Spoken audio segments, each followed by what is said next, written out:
I started out by cutting my trim pieces for the wall. This is a 1x4x8. I cut it down to the length of my wall horizontally. Then for my battens that will go vertically, I used lattice trim. Very thin, so it wasn't thicker than my base molding, and it's just about 2 inches wide. I cut all of those to 48 inches long. Besides the trim pieces, you'll need a level, caulk, construction adhesive, nails and a nail gun, hooks, and wood filler. We're gonna start by finding the studs here along this wall, and I've got a stud finder. I'm also just gonna cheat and do what my dad always does and hammer a little nail in to see if it's telling me correctly. There's the stud. Boom! Okay. I marked all the studs with a piece of tape, then taped up the vertical strips to act as my guide for the horizontal 1x4. I know, this small level is not the most accurate, but it did the job just fine for me.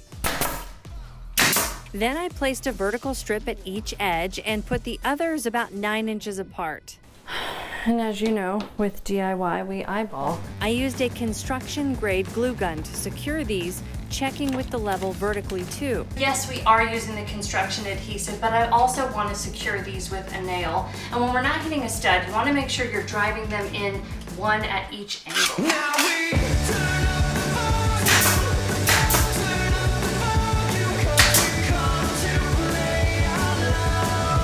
Okay, so this goes on top. Totally optional. I love it. That's a PVC lattice trim piece, 1 inch wide, and I nailed it to the 1x4 piece. It's time to caulk along all of the lines here to seal it all up, make it look pretty. I'm not good at this, okay? I avoid it at all costs. So I'm gonna tell you all the tricks that I know. For one, when we cut the tip of a new one, try to keep it small and cut it at an angle. Have a paper towel and a little thing of water handy, because that's how we're gonna smooth it out. Okay, wet your finger and here we go. Pushing.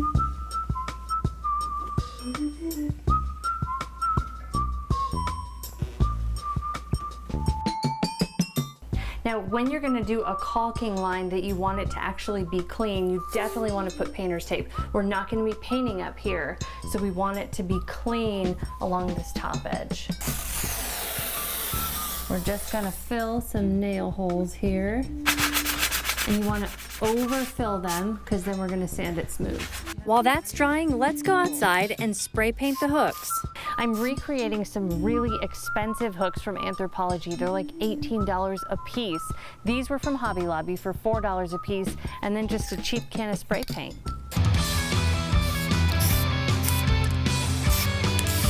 After painting the whole thing and attaching the hooks, here it is.